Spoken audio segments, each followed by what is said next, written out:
The wind was a thief, stealing the moisture from his eyes and the breath from his lungs.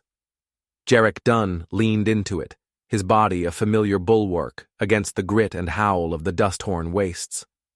The sky wasn't blue or gray, but the color of rust, a churning ceiling of sand that had swallowed the sun whole. His horse, old Cinder, stamped a nervous foot, her ears flattened against the gale. It was a day fit for ghosts and nothing else, a day to bolt the doors and pray the roof held. But the fence line by the dry creek bed had been down for a week, a nagging splinter in his mind, and Jarek was a man who pulled his splinters out, no matter how deep they were buried. He'd lost 3 head of cattle to that gap, their tracks swallowed by the same dust that now tried to swallow him. He squinted, his face a road map of sun-cracked leather, searching for the splintered posts through the ochre haze. That's when he saw it. Not the fence, but a shape, a smudge against the storm that didn't belong. It was too low for a rider, too still for a tumbleweed. It was a heap, a miserable, dust-caked heap huddled at the base of a skeletal mesquite. He urged Cinder forward, the horse fighting the wind with every step. The air was so thick with earth he could taste it, a gritty film on his teeth. As he drew closer, the heap resolved itself. It was a mule, its ribs a washboard beneath a hide the color of ash. It was down on its haunches, head hanging so low its nose touched the ground, looking less like a living thing and more like something the desert had already begun to reclaim. But it wasn't the mule that made Jarek's throat tighten. It was what was around it. Small shapes clinging to its bony frame like burrs. Children. He slid from the saddle, his boots sinking into the soft, shifting ground. The wind tore at his hat, and he clamped a hand down on it, his heart a slow, heavy drum against his ribs. There were 5 of them, 5 little bundles of rags and limbs, their faces turned away from the wind, burrowed into the dying animal's flank. They weren't moving. For a terrible, breathless moment, he thought he was too late, that he'd stumbled upon a small, silent graveyard. He took a step, then another, the sound of his own breathing lost in the storm's roar. One of them stirred. A small head lifted, a mess of tangled black hair plastered with dust. A girl. Her eyes, when they found him, were wide and dark and held no fear, only a kind of ancient weariness that had no place on a face so young. She looked at him, then nudged the smaller child beside her, a boy whose cheek was pressed against the mule's rough coat. They clawed at the dust like puppies, one holding the other's sleeve. He saw their lips, cracked and bleeding, parted in silent pleas that the wind snatched away. They weren't crying. The desert had already taken their tears. Jarek's own throat felt like it was lined with sand. He unhooked his canteen from the saddle horn, the slosh of the water inside a sound more precious than gold. He fumbled with the cap, his calloused fingers clumsy.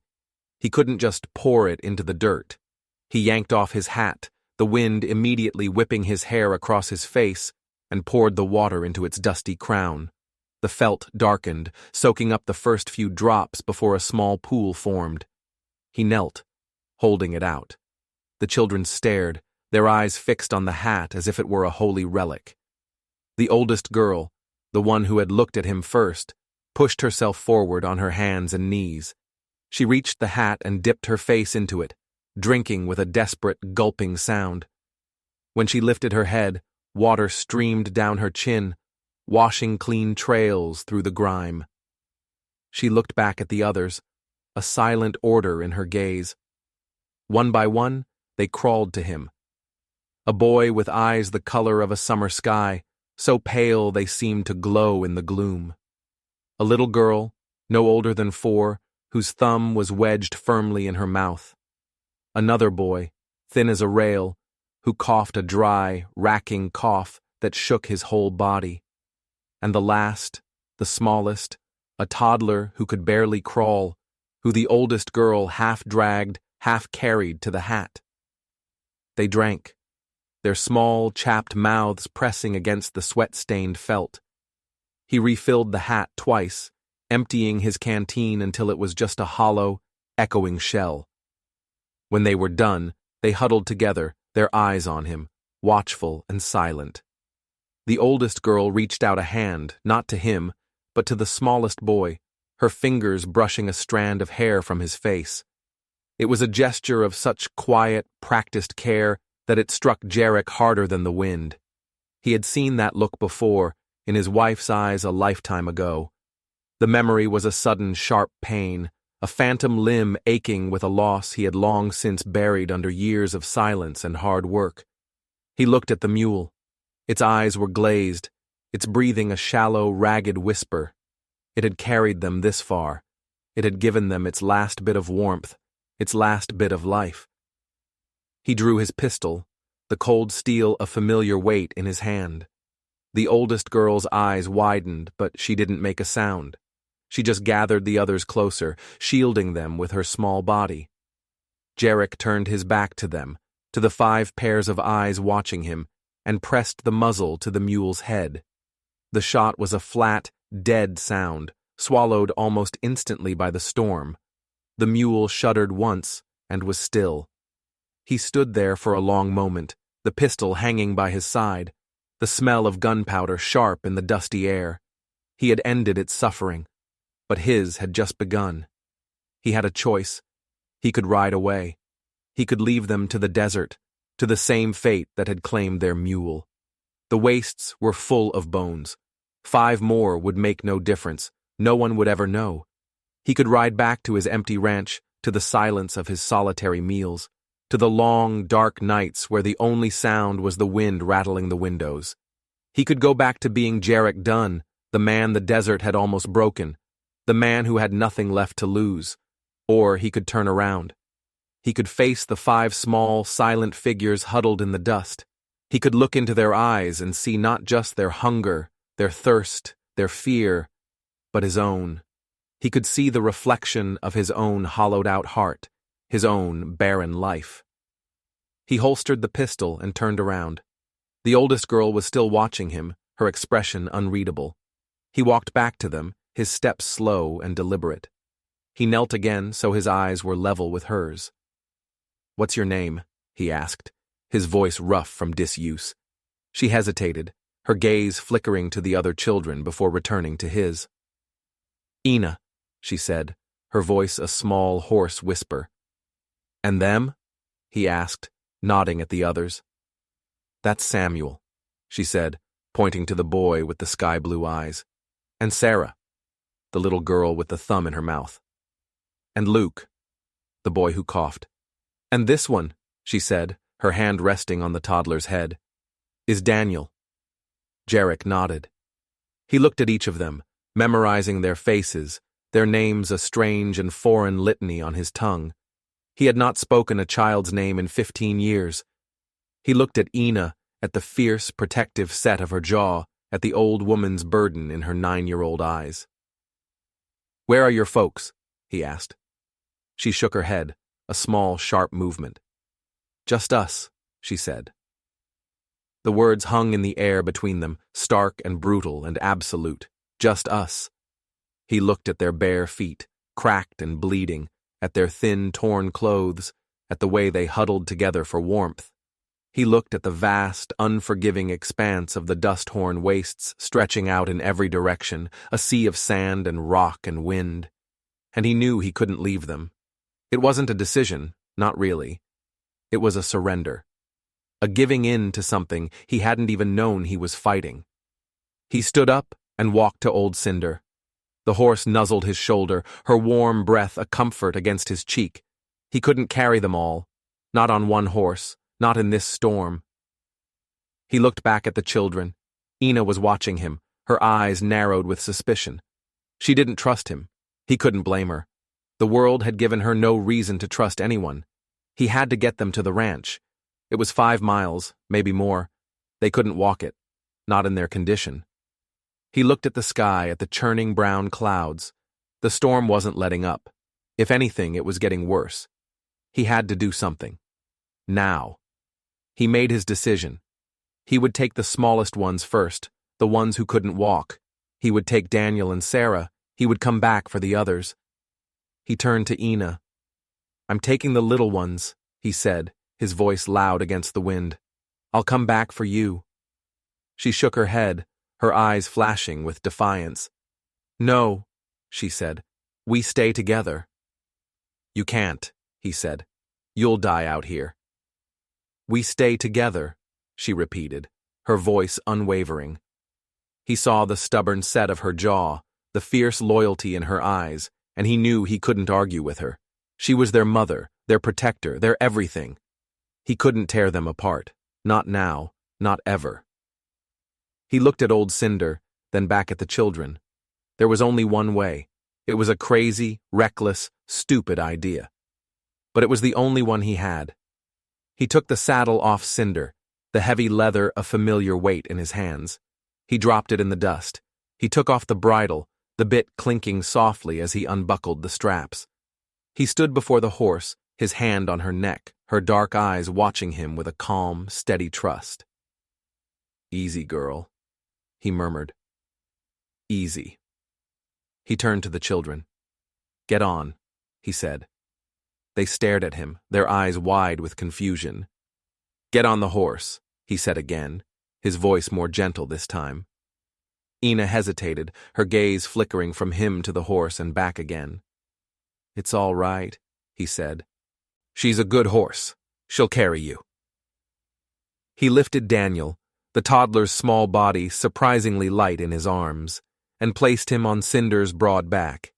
The boy whimpered and clung to the horse's mane. He lifted Sarah next, placing her behind Daniel, then Luke, then Samuel. He looked at Ina. She was still standing there, her arms crossed over her chest, her eyes narrowed with suspicion. "Come on," he said. "There's room for you." She shook her head. "I'll walk," she said. "Don't be a fool," he said, his patience wearing thin. "You can't walk in this storm." "I can," she said, her voice defiant. He sighed, a long, weary sound. He was too tired to argue, too tired to fight. He just wanted to get them out of the storm, to get them to safety. He walked over to her and, before she could protest, he lifted her up and placed her on the horse's back behind the others. She gasped, her small body stiff with surprise. She glared at him, her eyes burning with a silent fury. He ignored her. He took the horse's lead rope in his hand and started walking, pulling the heavily laden animal behind him. He didn't look back. He just kept walking, his head bowed against the wind, his feet sinking into the soft, shifting sand. He walked for what felt like an eternity, the storm raging around him, the 5 small figures on the horse's back, a silent, precious cargo. He didn't know if he was going in the right direction. He couldn't see the sun, couldn't see the landmarks he usually used to navigate. He was just walking on faith, on a desperate, stubborn hope that he was heading towards home. The wind tore at his clothes, the sand stung his face, his muscles ached with a deep, burning fatigue. But he kept going. He had to. He had 5 reasons to. He thought about his wife, about the child they had lost, the small, still body he had buried in the churchyard all those years ago.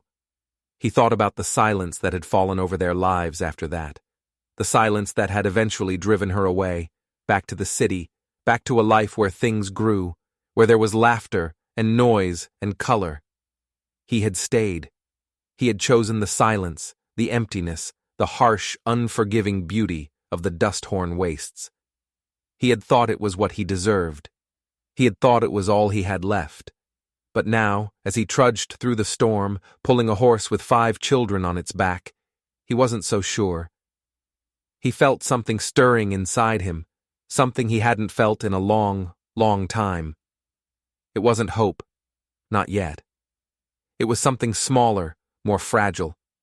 It was a flicker, a tiny, wavering flame in the vast, empty darkness of his heart. He stumbled, his foot catching on a rock hidden beneath the sand. He went down on one knee, the lead rope slipping from his grasp. The horse stopped, her head drooping with exhaustion. The children on her back were silent, their small bodies swaying with the rhythm of her breathing. He stayed there for a moment, his head bowed, the wind whipping his hair across his face. He was so tired. So damn tired. He didn't know if he could get up. He didn't know if he wanted to. Then he felt it. A small, soft weight on his shoulder. He looked up. Ina was leaning forward, her hand resting on his arm. She didn't say anything. She just looked at him, her dark eyes filled with a strange new light. It wasn't pity. It wasn't gratitude. It was something else. Something he couldn't quite name. But it was enough. He took a deep breath, the dusty air searing his lungs, and pushed himself to his feet. He picked up the lead rope and started walking again, his steps slow but steady. He didn't look back at Ina, but he could still feel the weight of her hand on his shoulder, a small, warm pressure that seemed to anchor him to the world, to the storm, to the 5 small lives he now held in his hands. That was the moment it all changed, not the storm, but the soft weight of a hand reaching back. The faint, dark line of the ranch fence was the most beautiful thing Jarek had ever seen. It appeared like a ghost through the swirling dust, a promise of shelter, of water, of an end to this long, brutal walk. Old Cinder seemed to sense it too, her pace quickening, her ears pricking forward. The children, who had been slumped in a weary, silent row on her back, began to stir. He saw Samuel, the boy with the pale eyes, point a thin finger. "Look," he whispered, his voice raspy. Jarek fumbled with the latch on the gate, his fingers stiff and clumsy from the cold and the constant pull of the lead rope. The metal was rusted, and it groaned in protest as he swung it open, a sound like a dying man's last breath. He led the horse through, the tiny bare feet of the children dangling on either side of her, leaving no tracks in the wind-scoured yard. The porch of his small, sturdy house seemed to sag under the weight of his gaze. It was a lonely place, a place built for one. He had never imagined it holding anyone else. He stopped the horse by the water trough, a long stone basin filled with clean, cool water from the well. He let Cinder drink, the horse gulping down the water with a deep, grateful thirst. Then, one by one, he lifted the children from her back. They were so light, their small bodies all sharp angles and fragile bones. He set them down on the porch, where they huddled together like a flock of sparrows seeking refuge from a hawk. Daniel, the smallest, had fallen asleep, his head lolling on Ina's shoulder. Jarek's heart gave a strange, painful lurch. He went inside, the familiar silence of the house rushing out to meet him. It felt different now, not peaceful, but empty, a hollow, aching void. He lit the stove, the crackle of the kindling a welcome sound in the stillness. He put a pot of water on to boil and then went to the pantry. It was a bachelor's pantry, stocked with the bare essentials: flour, beans, bacon, coffee. He found a can of peaches, a luxury he saved for special occasions, though he couldn't remember the last time he'd had one. He opened it with his knife and set it on the table. He went back to the porch. The children hadn't moved. They were watching him, their eyes following his every move. He knelt in front of Ina. "You can come in now," he said. "It's warm inside." She didn't move. She just stared at him, her gaze unwavering. "There's food," he said, his voice gentle, "and water." Her eyes flickered to the open door, to the warm yellow light spilling out into the gray afternoon. He could see the struggle in her face, the war between her fear and her hunger, between her distrust and the desperate needs of the children she was protecting. He didn't push her. He just waited. Finally, she gave a small, almost imperceptible nod. She woke Daniel, her touch gentle, her voice a soft murmur that was lost in the wind. She helped him to his feet, and then, holding his hand, she led the small procession into the house. They stopped just inside the door, their eyes wide as they took in the small, sparsely furnished room. It wasn't much, just a table, 2 chairs, a bed in the corner, and a stone fireplace. But to them, after the storm, after the desert, it must have seemed like a palace. Jarek gestured to the table. "Sit," he said. They hesitated, looking to Ina for permission. She nodded again, and they scrambled to the chairs, their bare feet silent on the wooden floor. There were only 2 chairs. Samuel and Luke took them, their faces solemn. Ina sat on the floor, pulling Sarah and Daniel into her lap. Jarek felt a pang of something he couldn't name. Shame, maybe, or regret. He had lived in this house for 15 years, and it had never occurred to him that he might need more than 2 chairs. He took the pot of water off the stove and poured it into a basin. He found a clean rag and knelt in front of the children. He started with Sarah, the little girl with the thumb in her mouth. He gently took her foot in his hand. It was caked with dirt, the skin cracked and bleeding. He washed it carefully, his touch as gentle as he could make it. She flinched at first, her small body tensing, but then she relaxed, her eyes fixed on his face. He washed all their feet, one by one, the dirty water in the basin a testament to their long, hard journey. He washed their hands and faces too, revealing the small, individual features that had been hidden beneath the grime. Samuel had a spray of freckles across his nose. Luke had a small scar above his eyebrow. Sarah had a dimple in her left cheek. Daniel had his mother's eyes, dark and deep and full of a quiet wisdom. He didn't know who their mother was, but he saw her in them, in the shape of their faces, in the color of their hair, in the stubborn set of their jaws. When he was done, he gave them the peaches. They ate with a silent, desperate hunger, their small hands scooping the sweet, sticky fruit into their mouths. They didn't speak, didn't make a sound, except for the soft clinking of their spoons against the tin can. When they were finished, they looked at him, their faces smeared with peach juice, their eyes shining with a mixture of gratitude and exhaustion. He took the empty can and went to the pantry. He came back with a sack of flour and a slab of bacon. He started to make biscuits, his hands moving with a familiar, practiced rhythm. He hadn't cooked for anyone but himself in years. The simple act of measuring flour, of cutting in the lard, of rolling out the dough felt strange and new. He could feel their eyes on him, watching his every move. He was aware of them in a way he hadn't been aware of another human being in a long, long time.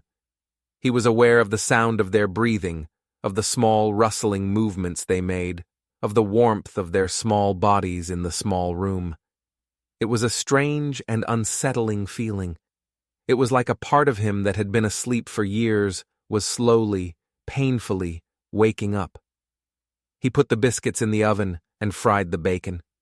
The smell filled the small house, a rich, savory aroma that spoke of home, of comfort, of life. When the food was ready, he set it on the table. He didn't have enough plates, so he gave them the biscuits on a clean cloth and the bacon on a wooden board. They ate again, this time with a little more noise, a little more life. Luke, the boy who coughed, actually smiled, a small fleeting thing that lit up his whole face. After they had eaten, they grew quiet again, their eyelids drooping with exhaustion. The storm still raged outside, the wind howling like a hungry wolf. But inside the small house, it was warm and safe. Jarek looked at the bed in the corner.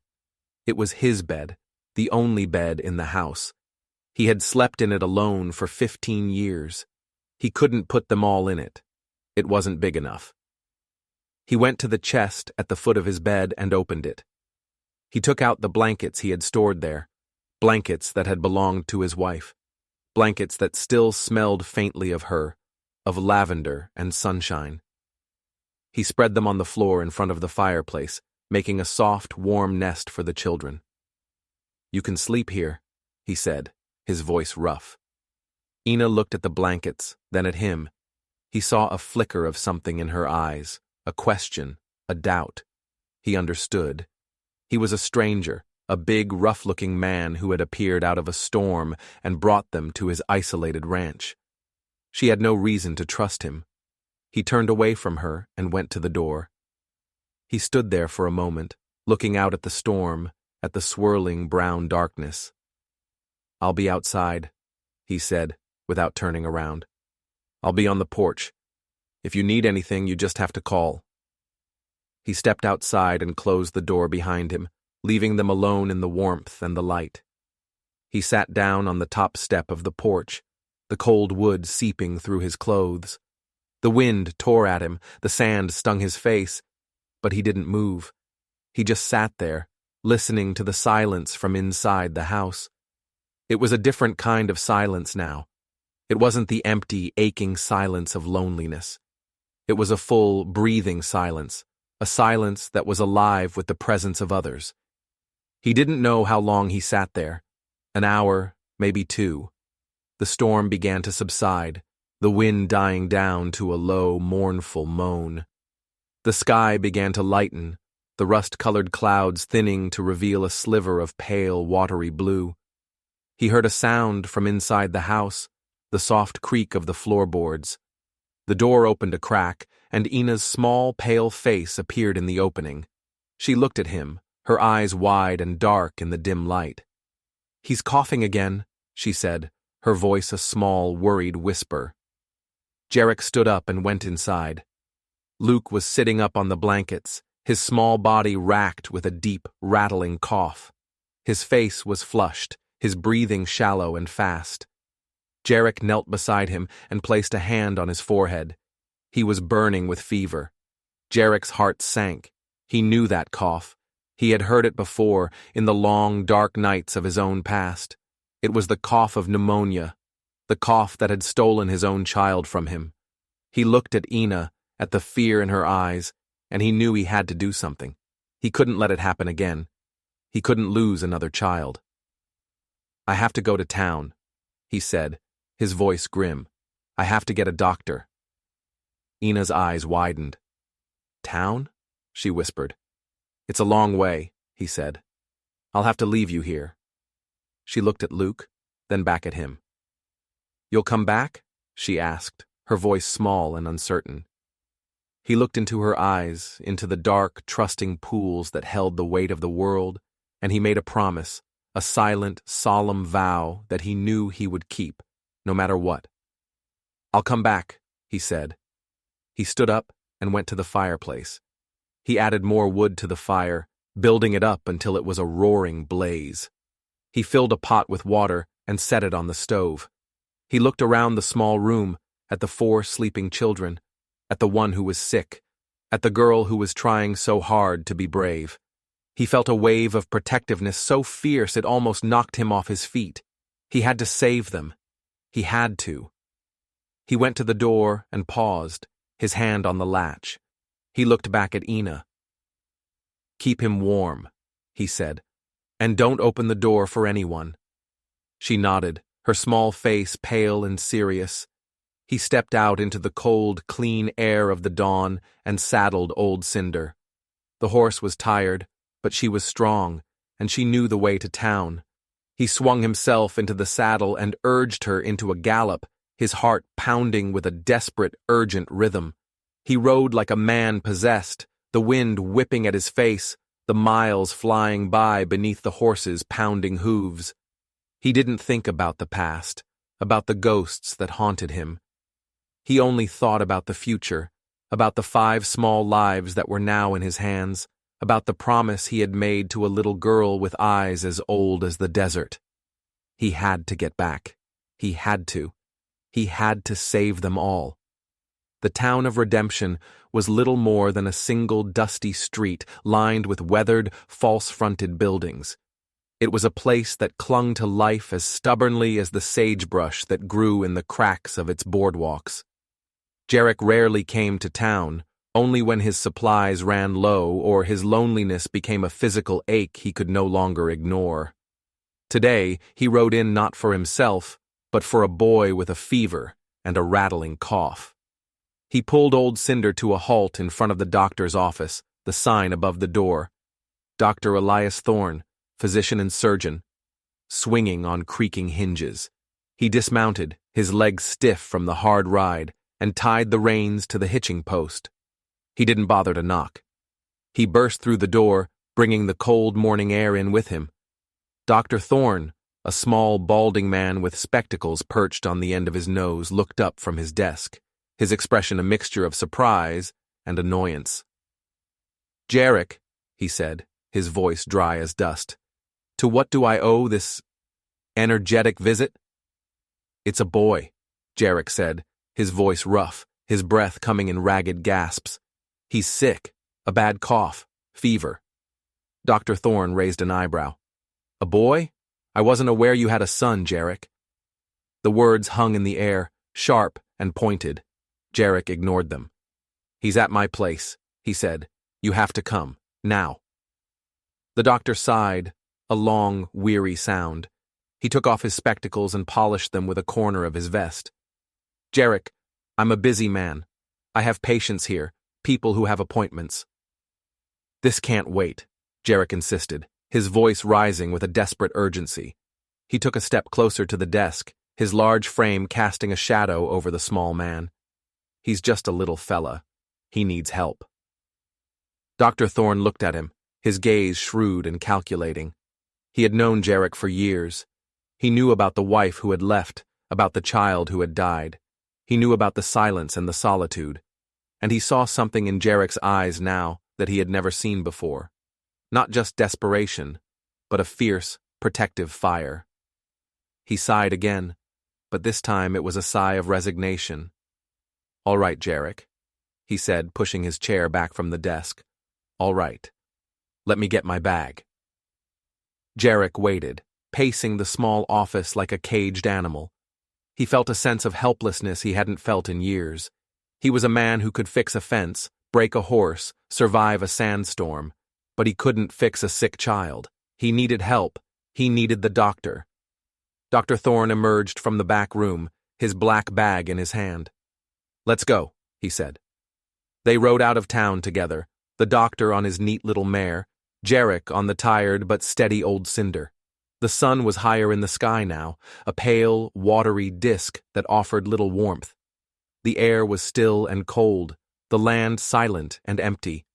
The ride back to the ranch seemed to take twice as long as the ride into town. With every mile, Jarek's anxiety grew, a tight knot in his stomach. What if he was too late? What if the boy was worse?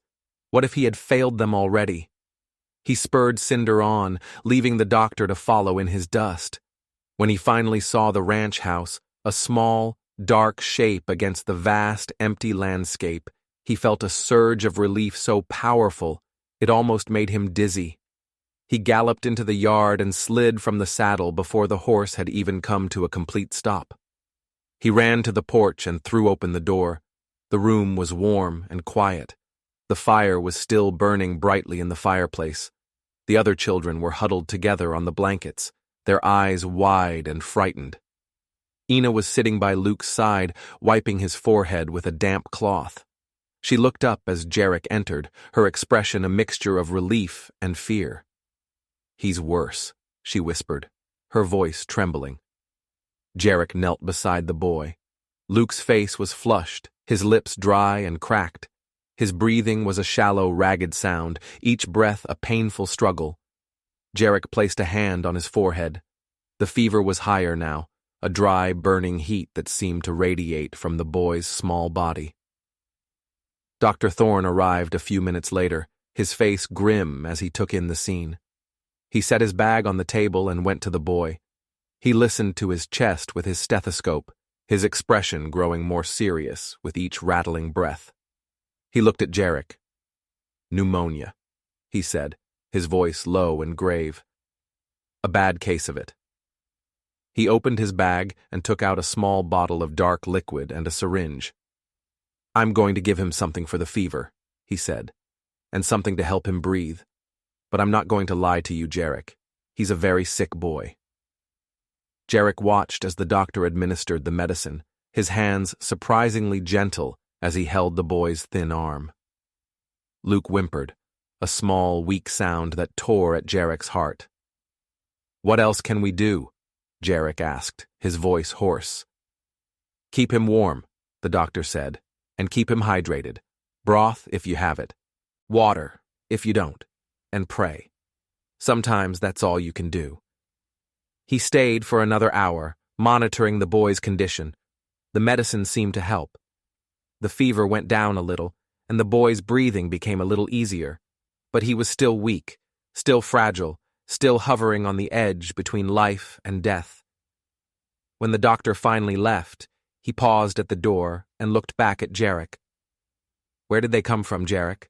he asked, his voice quiet. Jarek looked at the 5 small, huddled figures, at their thin, ragged clothes, at their bare, cracked feet. "I found them," he said simply, "in the storm." The doctor nodded slowly, his gaze lingering on the children. "You've taken on a heavy burden, my friend," he said. "Be careful it doesn't break you." He turned and left, closing the door behind him, leaving Jarek alone with the children and the silence. The next few days were a blur of worry and exhaustion. Jarek didn't sleep. He sat by Luke's side, watching him, listening to him, praying for him. He brewed broth from the last of his bacon and spooned it into the boy's mouth, a few drops at a time. He kept the fire roaring, the small house a pocket of warmth against the cold, unforgiving world outside. Ina never left his side. She was a small, silent shadow, her presence a constant source of comfort and support. She helped him with the other children, keeping them quiet, keeping them fed, keeping them from bothering the sick boy. She was only 9 years old, but she had the strength and the wisdom of a woman twice her age. The other children were quiet and subdued, their usual energy replaced by a kind of watchful stillness. They seemed to understand the gravity of the situation, the fragility of their brother's life. They played quiet games on the floor, their voices hushed whispers. They drew pictures in the dust on the floorboards, pictures of horses and houses and suns that shone in a bright blue sky. On the 3rd day, the fever broke. Jarek was dozing in his chair when he heard a sound. He opened his eyes and saw Luke sitting up, his eyes clear and bright. "I'm hungry," the boy said, his voice weak but clear. Jarek's heart leaped. He felt a wave of relief so powerful it made his knees weak. He stood up and went to the pantry, his hands shaking.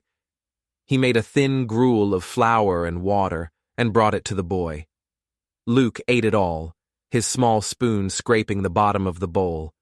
When he was finished, he looked at Jarek and smiled, a real, genuine smile that lit up his whole face. "Thank you," he said. Jarek couldn't speak. He just nodded, a lump in his throat. He looked at Ina, who was smiling too, her eyes shining with tears. He had done it. He had saved him. He had kept his promise. That afternoon, for the first time in days, he went outside. The world seemed new, reborn. The sky was a brilliant, cloudless blue. The air was crisp and clean. The sun was warm on his face. He walked to the rusted gate at the edge of his property. He had always seen it as a barrier, a way to keep the world out. But now, as he looked at it, he saw something else. He saw a beginning. He saw a place where new hands could swing it open, where new feet could run through it, where new voices could laugh and shout and fill the empty spaces of his life. He went back to the house and found his tools. He spent the rest of the day fixing the gate, oiling the hinges, tightening the latch. He worked with a sense of purpose he hadn't felt in years. He was not just fixing a gate. He was building a future. When he was finished, he stood back and looked at his work. The gate swung open smoothly now, without a sound. It was a small thing, a simple thing, but it felt like a victory. He went back to the house as the sun was setting, painting the sky in shades of orange and pink and purple.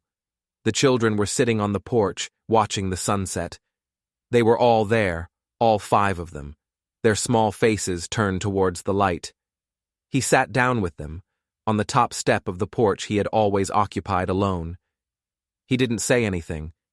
He just sat there, with them, and watched the day die, and felt the night come on, and knew, with a deep and certain knowing, that he was no longer alone. He had a family. A strange, broken, beautiful family, and he would do whatever it took to keep them safe. He would fight for them. He would die for them. He would build a life for them here, in this harsh and unforgiving land. He would build a home. He looked at the porch, at the empty spaces beside him. He would need more chairs. 5 more chairs. He smiled, a real, genuine smile that reached his eyes and warmed his heart. He would build them. He would build them with his own 2 hands. He had all the time in the world. Life settled into a new rhythm at the Dunn Ranch, a rhythm marked by the patter of small feet on the wooden floors and the sound of children's voices, sometimes raised in laughter, sometimes in squabbles, but always, always there. The silence that had been Jarek's constant companion for 15 years was gone, replaced by a vibrant, chaotic, and utterly overwhelming symphony of life. He learned their habits, their quirks, their fears. He learned that Samuel, the boy with the sky-blue eyes, was a dreamer, his gaze often fixed on the distant horizon, his mind in a world of his own making. He learned that Sarah, the little girl with the thumb in her mouth, was a creature of comfort, always seeking a warm lap, a soft blanket, a gentle hand to hold. He learned that Luke, now fully recovered from his illness, was a whirlwind of energy, his small body in constant motion, his curiosity boundless. He learned that Daniel, the smallest, was a mimic, his first words the names of his siblings, his first steps a wobbly imitation of their confident strides. And he learned that Ina, the oldest, was the anchor that held them all together, her love for them a fierce and unwavering force. She was the one who broke up their fights, the one who wiped away their tears, the one who told them stories at night, her voice a soft, soothing murmur in the darkness. She was their mother in every way but blood. Jarek watched them, and as he watched, something inside him began to thaw. The hard, frozen core of his grief, the pain he had carried for so long, began to melt away, replaced by a new and unfamiliar warmth. He found himself smiling, a real, genuine smile that reached his eyes. He found himself laughing, a deep, rumbling sound that seemed to come from a place he had long forgotten. He found himself talking, not just in short, clipped sentences, but in long, rambling stories about his life, about the land, about the stars. He told them about his wife, about her laughter, about the way she had loved to dance.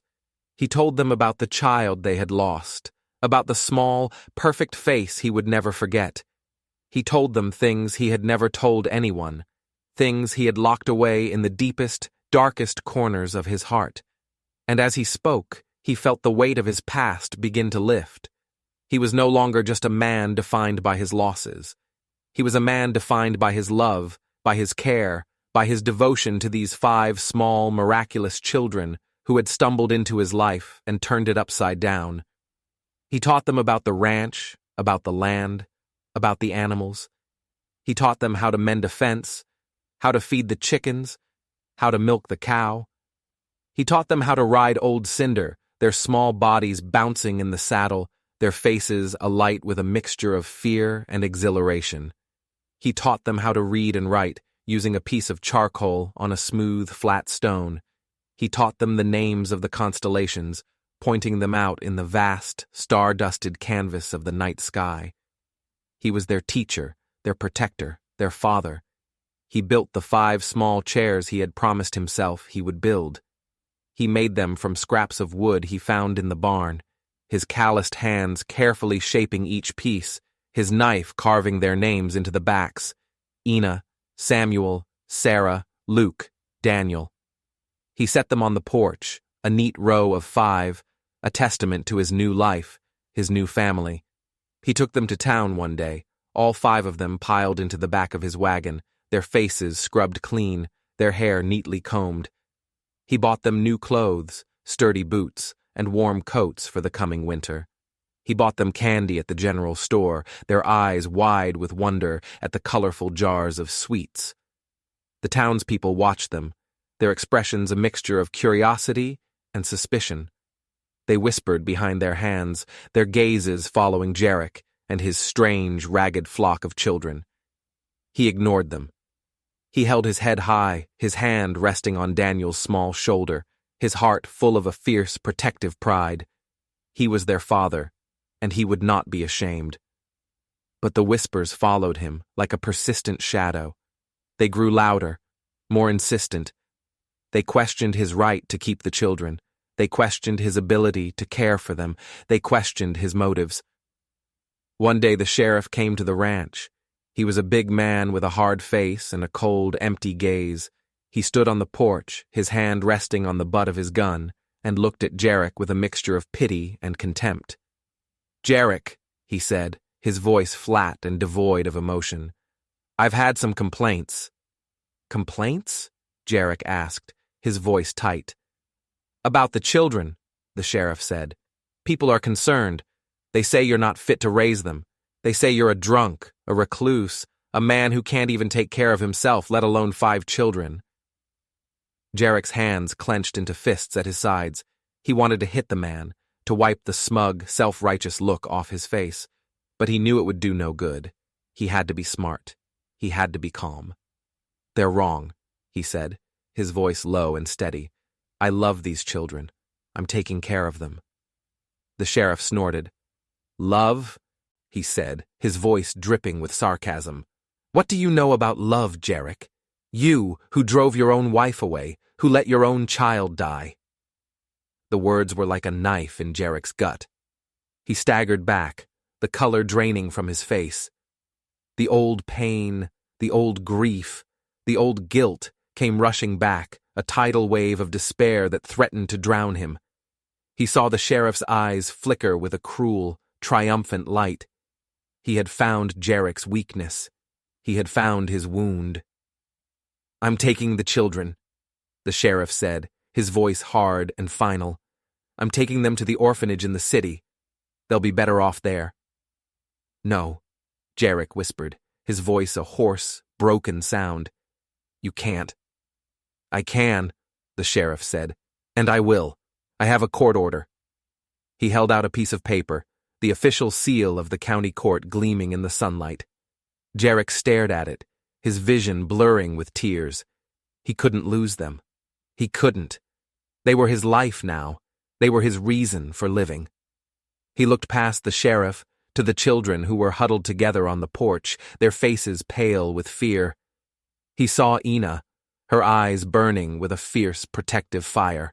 He saw Samuel, his lower lip trembling. He saw Sarah, her thumb wedged firmly in her mouth. He saw Luke, his small hands clenched into fists. He saw Daniel, his face buried in Ina's skirt. And he knew he had to fight. He had to fight for them, for their future, for their right to be a family.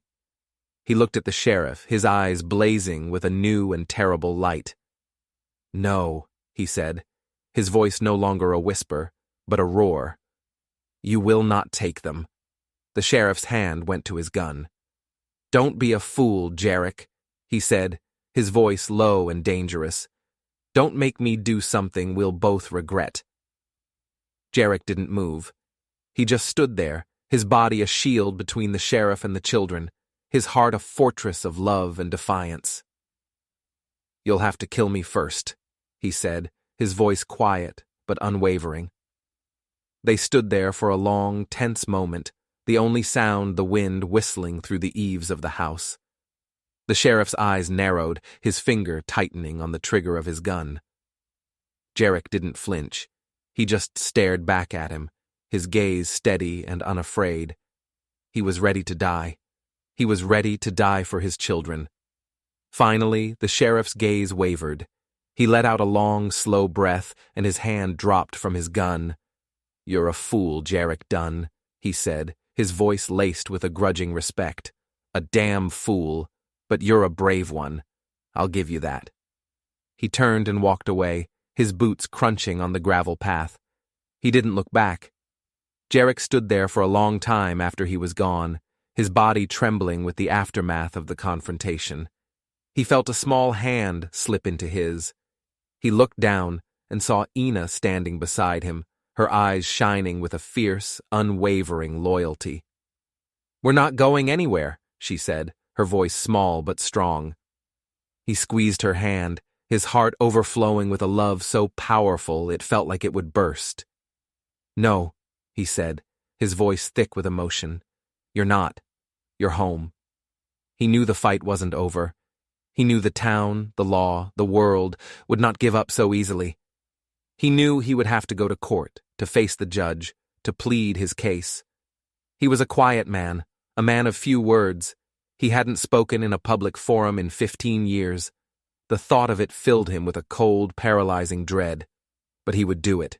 He would do it for them. He would find the words. He would find the courage. He would find the strength. He would stand before the world and declare his love for these 5 children, his children, and he would not be silenced. He would fight for them until his last breath. He was their father, and a father's love was a force of nature, as powerful and as untamable as the dust-horn wastes themselves. It could move mountains. It could part seas. It could, he prayed, even change the law. The courtroom was small and stuffy, smelling of stale cigar smoke and unwashed bodies. It was packed with the townspeople of redemption, their faces a sea of curiosity, judgment, and morbid anticipation. They had come to see the spectacle, to watch the strange, silent rancher from the wastes be brought to heel, to see the 5 little charity cases be sent on their way.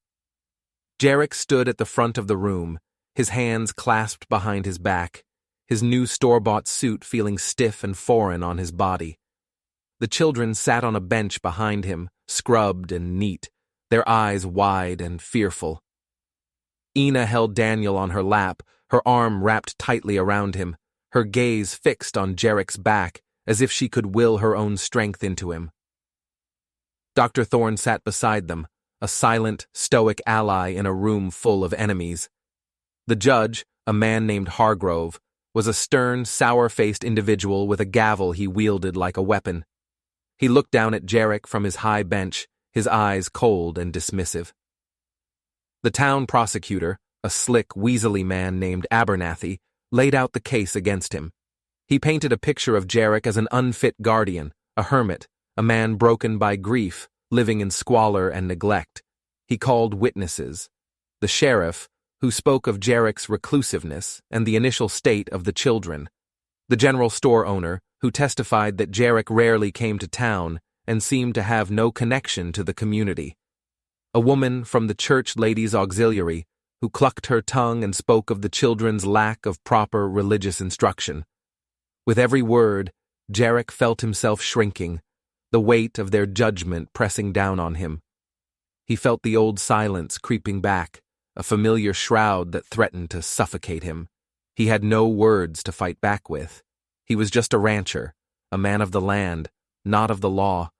When it was his turn to speak, he just stood there, his mouth dry, his mind a blank, echoing void. The judge looked at him, his expression impatient. "Well, Mr. Dunn," he said, his voice sharp, "do you have anything to say for yourself?" Jarek opened his mouth, but no sound came out. He looked at the faces in the crowd, at their cold, unforgiving eyes. He looked at the prosecutor, who was smiling a smug, triumphant smile. He looked at the judge, who was already reaching for his gavel, ready to deliver the final, crushing blow. And then he looked at the children. He saw the terror in their eyes, the silent, desperate plea. He saw Ina, her lower lip trembling, her knuckles white as she gripped Daniel's small hand. He saw Samuel, his pale eyes brimming with tears. He saw Sarah, her thumb jammed so far into her mouth it was a wonder she could breathe. He saw Luke, his small face a mask of defiance, his fists clenched at his sides. He saw Daniel, his face buried in his sister's shoulder, his small body shaking with silent sobs. And in that moment, something inside him broke, not his spirit, but the dam that had held back his words for 15 long, silent years. The words came flooding out, not in a roar, but in a quiet, steady stream, a river of truth that flowed from the deepest, most hidden parts of his heart. "Your Honor," he began, his voice rough but clear, "I'm not a man of many words. I've lived alone for a long time. The silence, it gets into your bones. But these children, they brought the noise back into my life. They brought the life back. He looked at the prosecutor, at the sheriff, at the faces in the crowd. You see them as a burden, he said, his voice growing stronger, more confident. You see them as orphans, as charity cases. But you're wrong. They're not a burden. They're a blessing. They're not orphans. They have a father. They have me. He turned back to the judge, his eyes pleading. I know I'm not perfect, he said. I know my house is small, and my ways are rough, but I love them. I love them more than I ever thought it was possible to love again. I found them in a sandstorm, half dead, clinging to a dying mule. I brought them home. I washed their feet. I fed them. I kept them warm. When Luke was sick, I rode through the night to get the doctor. I sat by his bed for 3 days and 3 nights, and I prayed. I prayed to a God I hadn't spoken to in 15 years, and he answered my prayers. He saved my boy. A tear rolled down his cheek, a single hot drop that he didn't bother to wipe away. You talk about what's best for them, he said, his voice thick with emotion. You talk about sending them to an orphanage in the city, a place with strangers, a place with walls. But what's best for them is a home, a real home, with someone who loves them, who will protect them, who will fight for them. And that's what I'm doing, Your Honor. I'm fighting. I'm fighting for my family. He paused, his gaze sweeping over the silent, stunned courtroom. You can take them from me, he said, his voice dropping to a whisper. You have the power to do that, but you'll be tearing a family apart. You'll be breaking 5 little hearts and 1 old battered one, and I don't think that's what the law's for. I don't think that's what God is for. He fell silent, his words hanging in the still, heavy air. The courtroom was so quiet you could hear a pin drop. The judge stared at him, his stern expression unreadable. The prosecutor looked flustered, his smug smile gone. The townspeople looked at each other, their expressions a mixture of surprise, confusion, and a dawning, reluctant respect. The judge cleared his throat. He looked down at the papers on his desk, then back at Jarek. Mr. Dunn, he said, his voice softer now, you have given this court a great deal to consider. He looked at the children, his gaze lingering on their small, hopeful faces. I see 5 children who are clean and fed and loved, he said. I see a man who has opened his home and his heart to them. I see a family. He picked up his gavel, but he didn't bang it. He just held it in his hand, his gaze fixed on Jarek. The law is a blunt instrument, Mr. Dunn, he said. It is not always equipped to deal with matters of the heart, but in this case, I believe the heart must be our guide. He put the gavel down. The petition to remove the children from your care is denied, he said, his voice firm and clear. They will remain with you. A gasp went through the courtroom. Dr. Thorne let out a whoop of joy. The children, not quite understanding what had happened, looked at Jarek, their faces a mixture of hope and confusion. Jarek stood there, stunned, his mind unable to process the words he had just heard. He had won. He had actually won. He felt a wave of relief so powerful it almost buckled his knees. He turned and looked at his children, his family, and a slow, wide smile spread across his face. They ran to him then, all 5 of them, their small bodies crashing into him, their arms wrapping around his legs, his waist, his neck. He knelt and gathered them into his arms, burying his face in their hair, his body shaking with silent, grateful sobs. He had done it. He had saved them. They were his. Forever. He looked up and met the judge's eyes. The stern, sour-faced man was smiling, a small, almost imperceptible smile. You've got a fine family there, Mr. Dunn, he said. Don't you ever let anyone tell you otherwise. Jarek just nodded, unable to speak past the lump in his throat. He held his children close, their warmth, their life, their love, a shield against the world. He had found his voice. He had found his purpose. He had found his home. The crowd parted for them as they left the courtroom, their whispers now a murmur of respect and admiration. He walked out into the bright, clear sunlight, his children clinging to him, their laughter a sweet, joyful sound that filled the empty spaces of his heart.